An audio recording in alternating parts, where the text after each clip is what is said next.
मेरै ठाउँमा पनि केही ठुटे सिङ लिएर पुगेको छ सिगौरी खेल्न।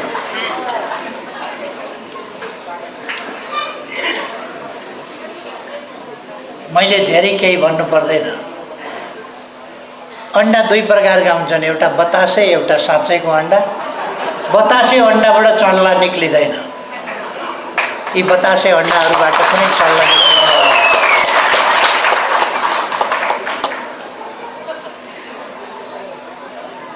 यी बतासका खेती गरिरहेका छन्, यिनीहरूसँग सङ्गठन छैन, उद्देश्य छैन, विचार छैन, भोलि उठी कहाँ जाने केही थाहा छैन, फर्की आउने हो कि होइन त्यो पनि थाहा छैन। उल्टो झोस्न जाने छ, आगो बाल्न जाने छ, देश बिगार्न जाने छ, भड्काउन जाने छ, तोडफोड गर्न जाने छ, लुटपाट गर्न जानेको छ, आगजनी गर्न जाने छ। यस्ता कुराहरूलाई क्रान्ति भनेर महिमा मण्डन गरेको छ र अरूमाथि विभिन्न प्रकारका आरोपहरू लगाएको छ।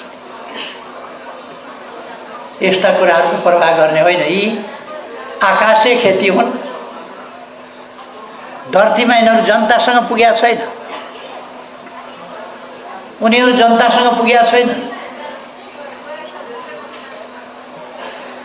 कहाँबाट कसले खेलाएका हुन् थाहा छैन, कसले चलाएका हुन् थाहा छैन। एउटा मुहिम चलाइदिएको छ, एउटा मोबाइल भन्ने भाँडो, त्यही मोबाइल भन्ने भाँडोबाट हुडलो मचाएको छ देशमा। हामी त्यसको पनि प्रयोग गर्छौँ र हामी जनताका बीचमा छौँ, जनताका साथमा छौँ, देशका लागि काम गर्छौँ, जनताका लागि काम गर्छौँ। समृद्ध नेपाल, सुखी नेपाली भन्छौँ, देशलाई समृद्ध बनाउँछौँ, सुरक्षित बनाउँछौँ, समृद्ध बनाउँछौँ र जनतालाई सुखी जनता बनाउँछौँ। हाम्रो त्यो गन्तव्यबाट हामी विचलित हुँदैनौँ। साथीहरू ढुक्कले लाग्नुहोस्।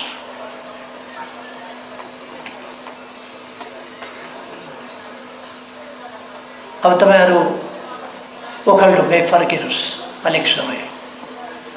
जसलाई तत्काल फर्किन मिल्दैन, तपाईहरूले फोन फान आदि इत्यादि सक्रिय भएर चलाउनै पर्छ।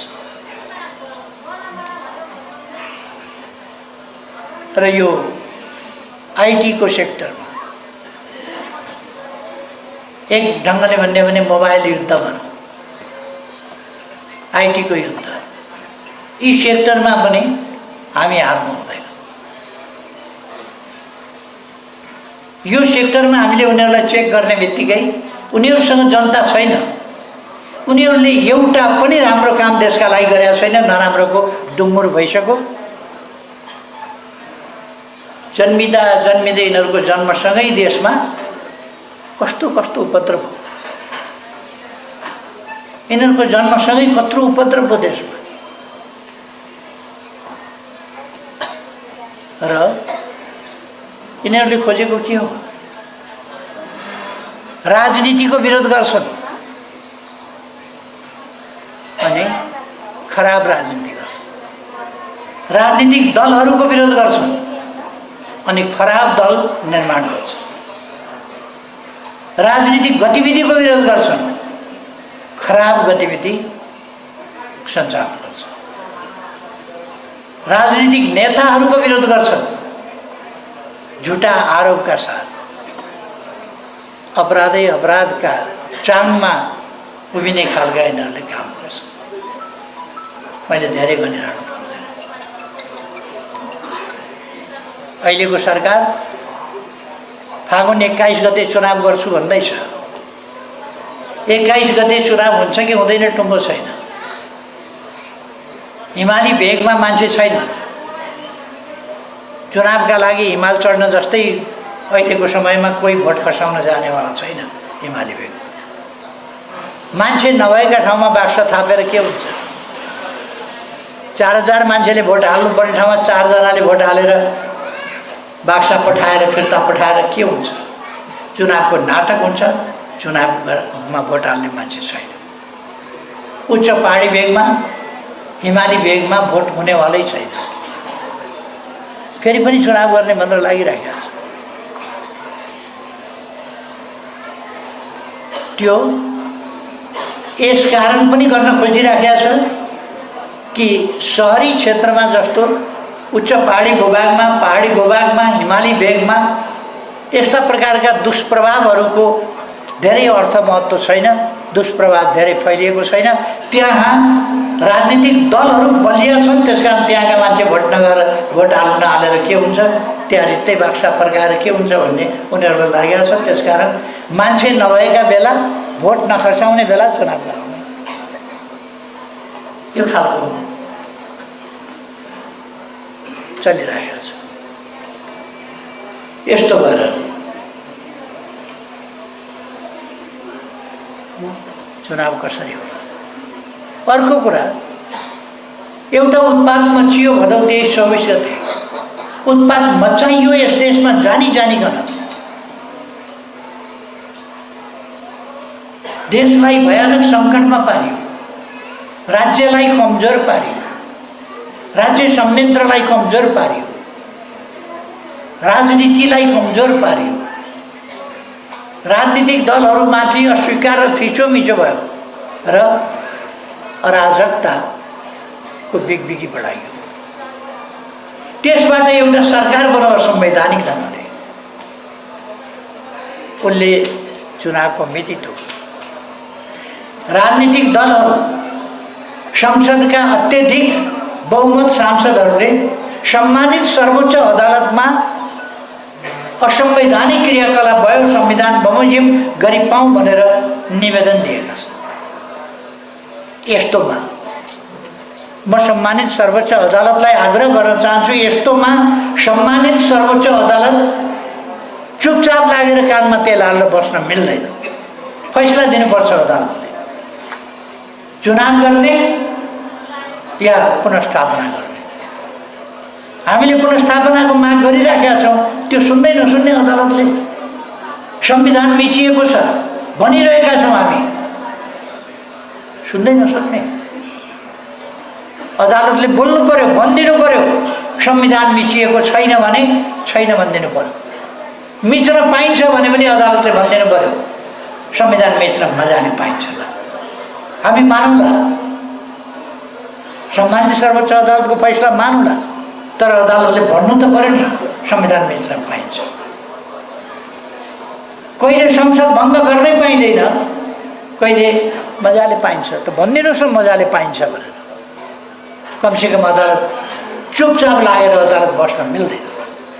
यत्रो संवैधानिक प्रश्न उठेका बेला, देश यस्तो संवैधानिक सङ्कटमा फँसेका बेला अदालत चुप लागेर बस्न मिल्दैन।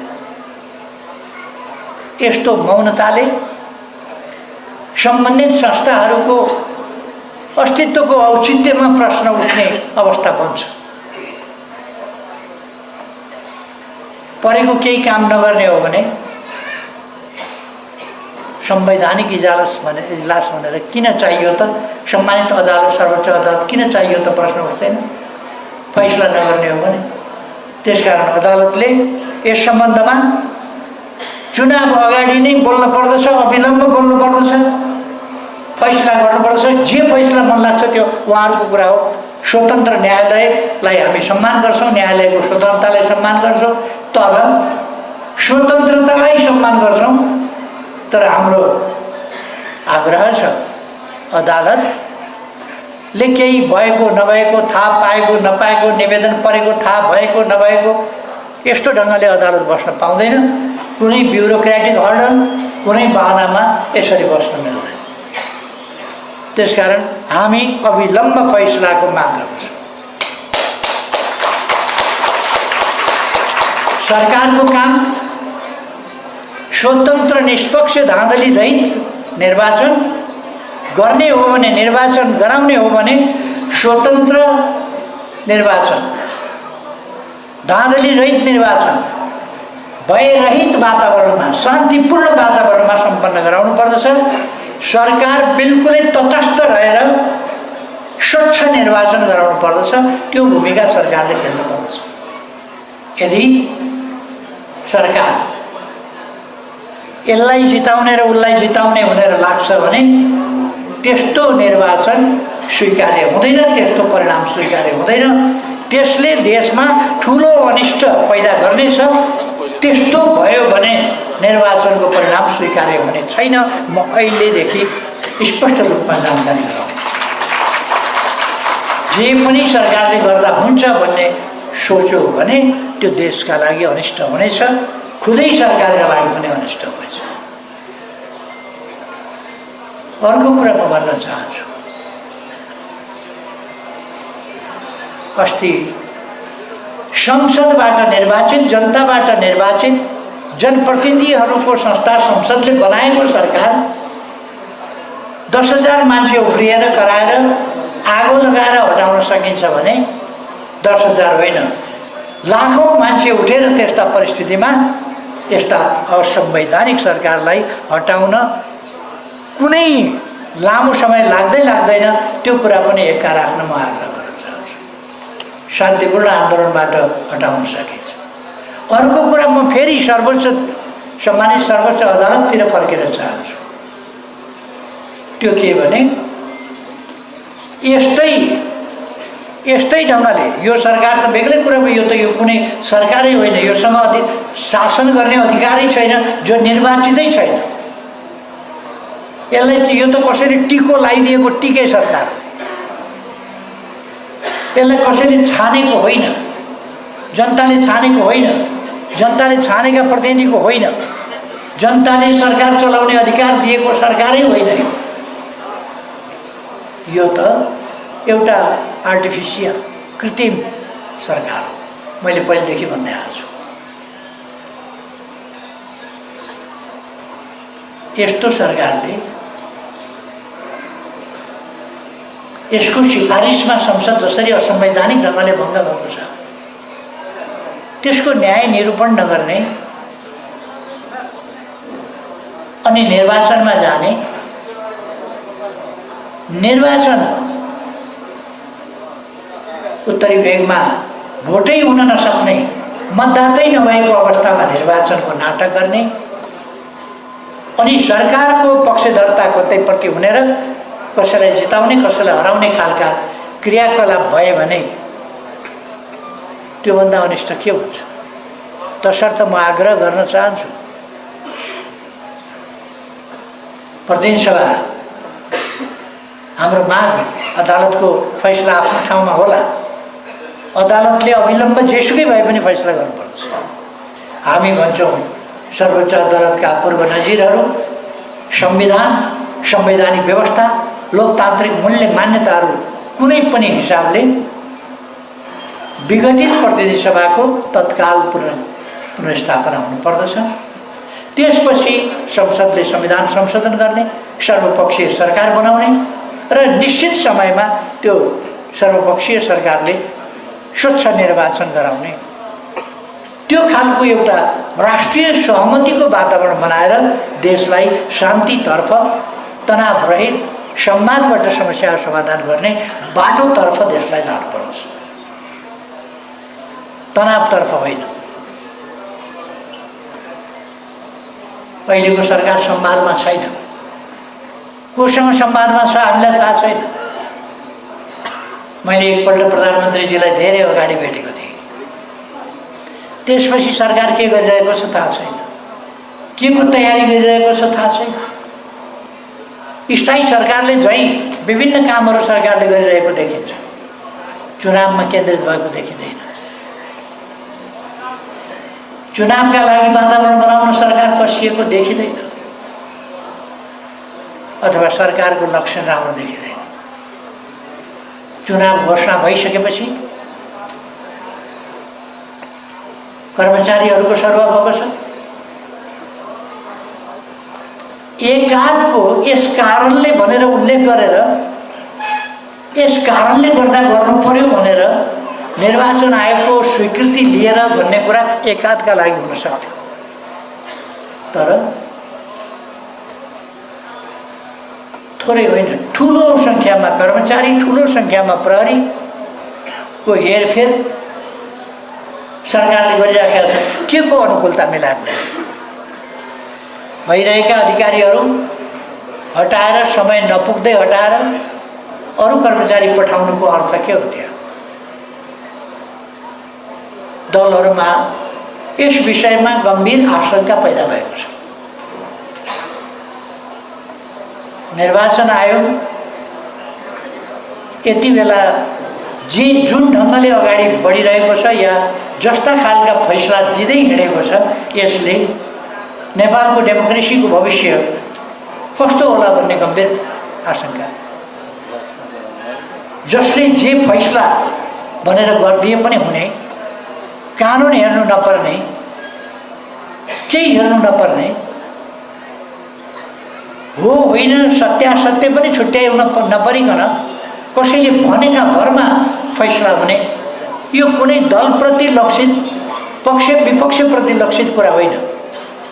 तर यो जुन सिलसिला, जुन प्रक्रिया सुरु भएको छ, जुन अभ्यास गरिएको छ, यो डेमोक्रेसीका लागि खतरनाक छ।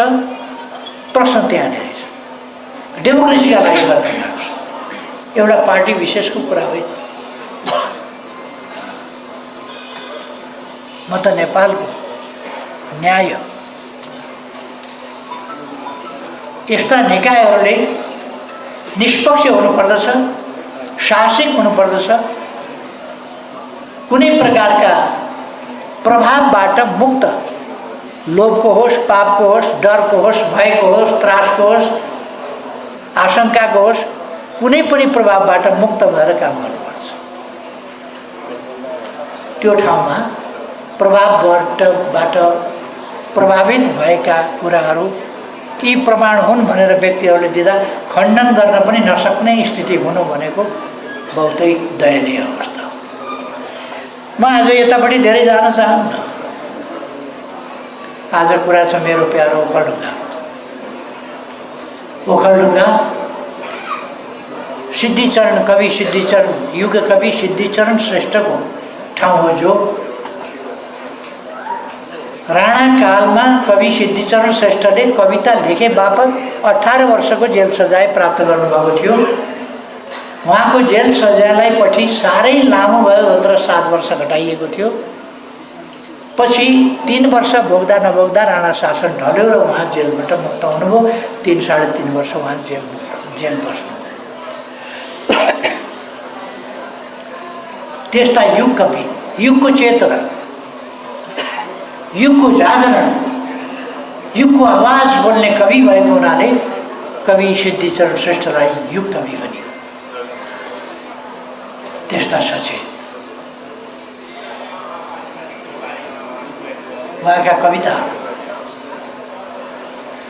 युगलाई झकझकाउने खालका छन्, झकाउने खालका छन्। युवाहरूका लागि छन्, सचेत वर्गका लागि छन्, आम जनसमुदायका लागि छन्। त्यस्तो कविको प्यारो ओखलढुङ्गा गलत बाटोमा हिँड्नु हुँदैन, बाटो बिराउनु हुँदैन। र यसले युग कविको समय चेतको, युग चेतको, त्यसको प्रतिनिधित्व ओखलढुङ्गाले गर्न सक्नुपर्छ। म साथीहरूलाई आग्रह गर्न चाहन्छु र तपाईँहरूमा यो चेत देखेर म अत्यन्तै प्रसन्न पनि भएको छु र मैले अपेक्षा गरेको छु एमाले कमजोर छ ओखलढुङ्गामा भन्ने भाष्य खडा गर्न खोजिएको छ, त्यो होइन। एमाले कमजोर छैन र हुनै सक्दैन, हुनै हुँदैन एमाले कमजोर। हामीले हल्लाको भरमा जनतालाई अल्मलिन दियौँ भने अथवा हाम्रा मतको सुरक्षा गर्न सकेनौँ भने परिणाम गलत दिशातिर गयो भने भोलि पार्लियामेन्टमा, अघिल्लो पार्लियामेन्टमा हामीले देख्यौँ नि कतिपय कस्ता मान्छेहरू थिए। हल्ला मात्रै गर्ने, नचाहिने कुरा मात्रै गर्ने, बहिष्कार मात्रै गर्ने, मुख छाडेर मात्रै बोल्ने, कस्तो असभ्य खालका मान्छेहरू, तमिज नभएका मान्छेहरू, कस्ता मान्छे भेला भएको थियो। त्यस्तै बेला हो रहेछ। हाम्रो संसदलाई देशका लागि सही ढङ्गले कानुन बनाउने थलो बनाउनु पर्दछ। हाम्रो संसदलाई आवेश उत्तेजना होइन, गम्भीर चिन्तन मनन बहस गर्ने, देशलाई निकास दिने, देशका लागि नीति निर्माण गर्ने, देशका लागि उपयुक्त बजेट बनाउने पास गर्ने, देशका लागि समसामयिक ढङ्गले नयाँ कानुन तर्जुमा गर्ने, पुराना भएका कानुनहरूलाई संशोधन गर्ने र संविधानमा कहाँ कमी देखिए तिनलाई समेत संशोधन गर्ने जस्ता अत्यन्तै गहन जिम्मेवारी संसदका काँधमा हुन्छ। संसदलाई जिम्मेवार बनाउन, गहकिलो बनाउन सांसदहरूको भूमिका त्यस अनुसारको हुनुपर्दछ। त्यसर्थ म आग्रह गर्न चाहन्छु, एमाले अस्मिता थापालाई यत्तिकै उम्मेदवार बनाएको होइन। अस्मिता थापा एउटा विवाहित महिला हुन्, बच्चा हुन मात्रै बाँकी छ।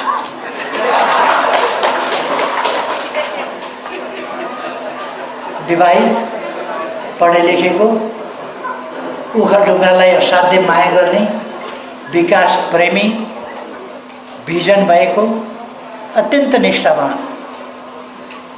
म जिम्मा लिन्छु अस्मिता थापाले जनतालाई धोका दिएर, पार्टीलाई धोका दिएर, आन्दोलनलाई धोका दिएर यो पाइन भनेर रिसाएर घुर्क्याएर फनक्क फर्केर अर्कोतिर लाग्ने, पार्टी छोड्ने यस्तो तमासा अस्मिता थापाले गर्नु छैन। म घरटी बस्न तयार छु।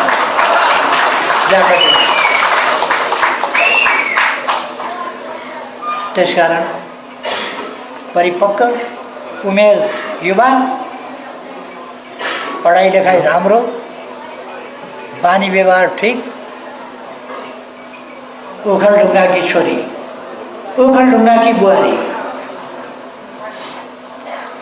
र ओखलढुङ्गालाई माया गर्ने, विकासलाई माया गर्ने अस्मिता थापा तपाईहरूले जिताउनै पर्छ, जिताउनु हुनेछ भन्ने विश्वास गर्छु। र ओखलढुङ्गाका दाजुभाइ दिदीबहिनीहरू हेरिरहनु भएको होला, सुनिरहनु भएको होला, म उहाँहरूसँग पनि यही अपेक्षा गर्दछु। मेरो धेरै धेरै शुभकामना छ। धन्यवाद।